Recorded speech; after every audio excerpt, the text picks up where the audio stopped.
बहुत बड़ी औषधि है। प्राणायाम जो योग में जो चमत्कार होते हैं ना, वो एक्सरसाइज से नहीं होती है। तो बहुत बाद में, अभी कुछ टाइम पहले ही जुड़े हैं ये आसन, तो पहले थे ही नहीं आसन योग में। जो योग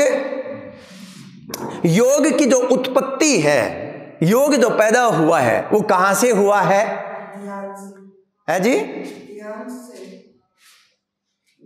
भगवान शिव ने जो है ना योग दिया है। ये किसी को नहीं पता।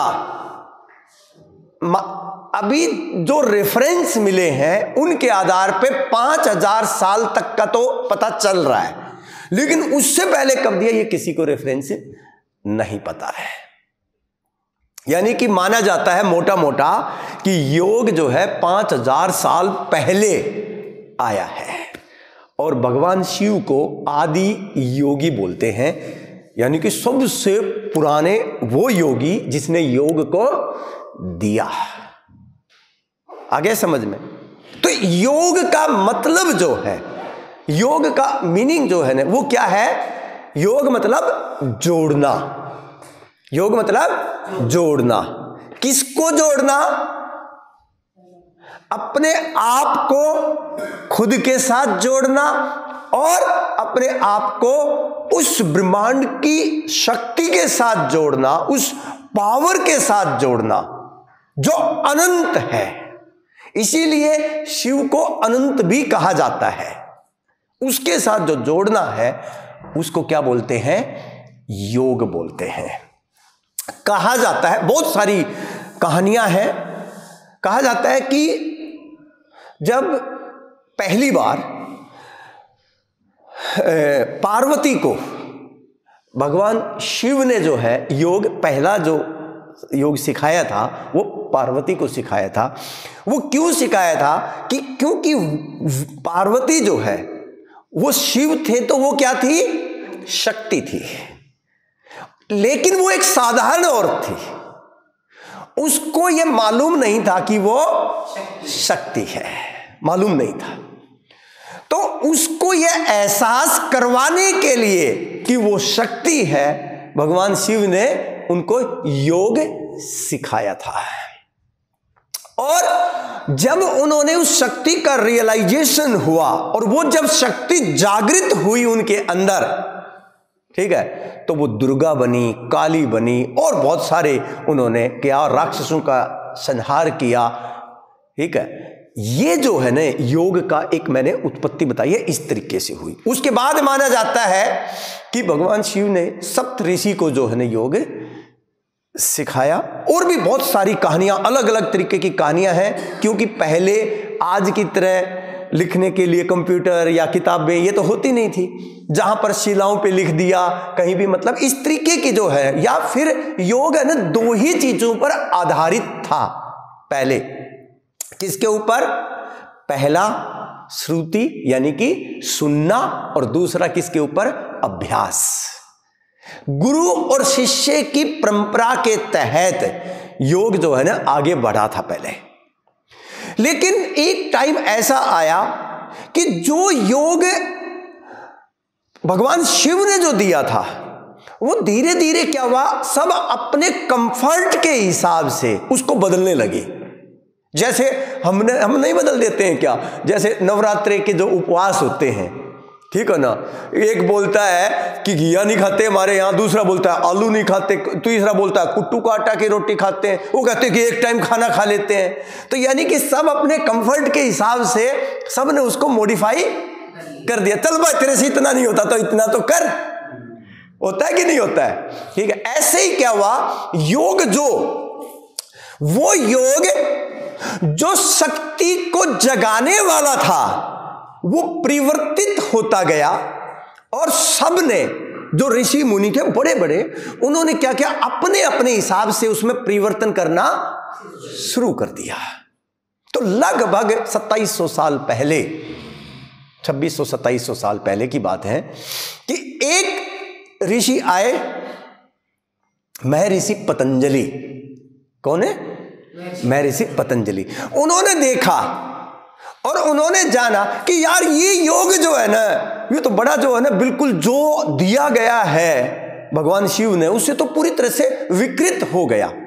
ठीक है, तो पहली बार उन्होंने उस योग को जो चलता आ रहा था उसके आधार पे, और जो उन्होंने जाना, पहली बार किसी ने योग को एक सूत्र में बांधा और उन्होंने एक शिलाओं के ऊपर, पत्तों के ऊपर एक जो है ना शास्त्र लिखा, जिसको बोलते हैं योग सूत्र। क्या बोलते हैं? योग सूत्र। तो वो महर्षि पतंजलि ने लिखा योग सूत्र है। वो जो था मेन असली जो योग था, जो हजारों साल से था, उसके आधार पे उन्होंने दिया अष्टांग योग। क्या दिया? अष्टांग योग। 8 अंग उन्होंने योग के दिए, जैसे यम नियम। यम नियम मतलब क्या करना, क्या नहीं करना, कैसे खाना, कैसे पीना, सब इनके जो मैं जितनी बातें कर रहा हूं ना, करवाने के अलावा वो यम और नियम है। आप ये मान के चलें, ठीक है। हमें दूसरों के साथ व्यवहार किस तरीके का करना चाहिए, चोरी नहीं करनी चाहिए, स्टोर नहीं करना चाहिए, ये नहीं करना, वो नहीं करना, ये सारी चीजें कि जीना कैसे है, वो क्या है? यम और नियम है। आ गया समझ में? फिर महर्षि पतंजलि ने दिया आसन प्राणायाम। क्या दिया? आसन और प्राणायाम। तो तीसरा अंग दिया आसन। आसन में एक ही आसन दिया उन्होंने। कौन सा आसन? स्थिर सुखम आसनम। यानी कि उन्होंने कहा कि यम और नियम का पालन करते हुए एक आसन में बैठने का अभ्यास करें। और वो कौन सा आसन था? सुखासन। जैसे आराम से हम बैठे ना, सुखासन, ऐसे बैठ जाओ, या फिर एक पैर ऐसे रख के ऐसे बैठ जाओ, जो भी आसन जिसमें भी आप सुख पूर्वक बैठ सकें, उसका क्या नाम है? सुखासन। उन्होंने कहा कि पहली बात, यम और नियम का पालन करो और एक आसन में लंबे टाइम तक बैठने का अभ्यास करो। आगे समझ में बात?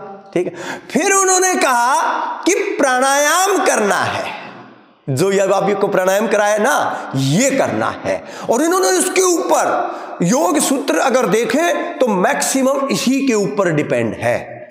किसके ऊपर? प्राणायाम के ऊपर डिपेंड है। फिर उन्होंने कहा यम नियम, आसन, प्राणायाम हो गया अभ्यास। अब इसका अभ्यास जब अच्छा हो जाए तो धीरे धीरे क्या होगा? प्रत्याहार। क्या होगा? प्रत्याहार मतलब हमारी जो इंद्रियां हैं वो अंतर्मुखी हो जाएं। उसका मतलब क्या है? प्रत्याहार। यानी कि जो इंद्रियां हैं उनका आहार जो है ना, वो क्या है? बाहर की जो दुनिया है ना, वो आहार है। बाहर दौड़ रही है इंद्रियां, ठीक है ना। वो इंद्रियां जब अंतर्मुखी हो जाएं तो उसको क्या बोलते हैं? प्रत्याहार बोलते हैं। फिर उन्होंने कहा जब यम नियम का पालन करते हुए आसन और प्राणायाम का अभ्यास करके अपनी इंद्रियों के ऊपर क्या करो? कंट्रोल करो। अगर तुम पहले ही इंद्रियों को कंट्रोल करने की कोशिश करेंगे तो होंगी नहीं। जैसे आप डाइट प्लान फॉलो करने की कोशिश करते हैं, अगर मान लो आप ये आसन प्राणायाम कुछ भी ना करें तो क्या होगा? होता नहीं है डाइट फॉलो। या और नियम बनाते हैं तो होते नहीं है फॉलो। क्या है? जब हम ये करते हैं तब नियम फॉलो होते हैं। तो क्या करना? क्या बोला उन्होंने? अब करना है धारणा। क्या करना? धारणा मतलब कंसंट्रेशन, कि एक ही बिंदु के ऊपर, एक ही पॉइंट के ऊपर, एक ही काम के ऊपर और अपने भगवान के ऊपर, किसी के ऊपर भी एक क्या करना? आपको कंसंट्रेट करना है, ध्यान लगाना है। कंसंट्रेशन बोलते हैं उसको। जैसे एक बिंदु बना के उसको देखते रहें, शीशे में अपनी आंखों में देखते रहें, ठीक है। ये क्या है? कंसंट्रेशन है, ये धारणा है। फिर उन्होंने कहा जब आप ये करेंगे तो धीरे धीरे आपकी कंसंट्रेशन बढ़ती जाएगी और वो किस में कन्वर्ट हो जाएगी? ध्यान। किस में हो जाएगी? ध्यान में। और जब आपका लंबे समय तक ध्यान लगेगा तो आप कहां पहुंच जाएंगे? समाधि में। किस में पहुंच जाएंगे? समाधि में। ये 8 अंग महर्षि पतंजलि ने अष्टांग योग के नाम से दिए। किसके नाम से? अष्टांग योग। ये महर्षि पतंजलि ने पहली बार उस योग को जो भगवान शिव ने दिया उसको एक सूत्र में उन्होंने बांध दिया और योग सूत्र के रूप में उनकी किताब आती है। अब समझ में आ गया सबको? अब क्या था? 4 अंधे आदमी थे। 4 अंधे आदमी थे। उन्होंने जन्म से ही कभी कुछ देखा ही नहीं। ठीक है। तो उनको बोला, एक हाथी था, ठीक है ना, तो उनको चारों को बोला गया कि ये हाथी कैसा होता है, तुम देखो, हाथों से महसूस करो हाथी कैसा होता है। देख तो सकते नहीं थे, तो कैसा होता है। तो एक ने हाथी की पूंछ पकड़ ली, एक ने हाथी का पैर पकड़ लिया, एक ने हाथी के धड़ पे हाथ रख लिए, एक ने हाथी की सूंड पकड़ ली। अब जब उनसे, क्योंकि जैसे जो लोग दिखाई नहीं देता उनके लिए भी स्टडी होती है ना, ठीक है। अब उनको जो है, जो ज्ञान था पहले से, उसके आधार पे उनसे पूछा अब हाथी कैसा है। तो एक ने, जिसने पूंछ पकड़ी, वो क्या बोला? हाथी क्या है? रस्सी की तरह है। जिसने उसके पैर को पकड़ा उसने क्या बोला? पेड़ के जो है ना तने की तरह है। और जिसने धड़ को हाथ लगाया उसने क्या बोला? हाथी दीवार की तरह है। और जिसने सूंड को पकड़ा, ठीक है ना, उसने बोला एक पेड़ की टहनी की तरह है। ये बोला उन्होंने। क्या हाथी था वो जो बता रहे थे, क्या वो हाथी था? है जी? नहीं था ना।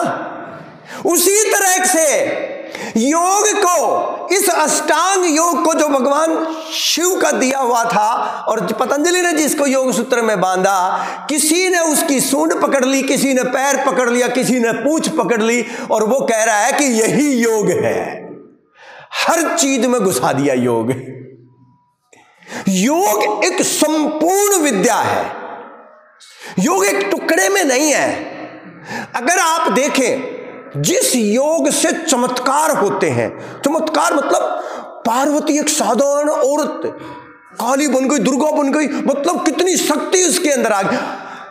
वो जो साधारण औरत थी, वो आज हर इंसान भी, भगवान शिव क्या कहते हैं कि उसके अंदर अनंत शक्तियां हैं, हर एक के अंदर हैं।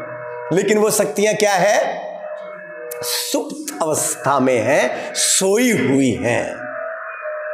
और उन शक्तियों के ऊपर वासनाओं का और हमारे मन का ग्रहण लगा हुआ है। उसके नीचे वो दब गई है। हमें पता ही नहीं है कि हम क्या कर सकते हैं, हमें पता ही नहीं है कि हमारे अंदर कितनी पावर है।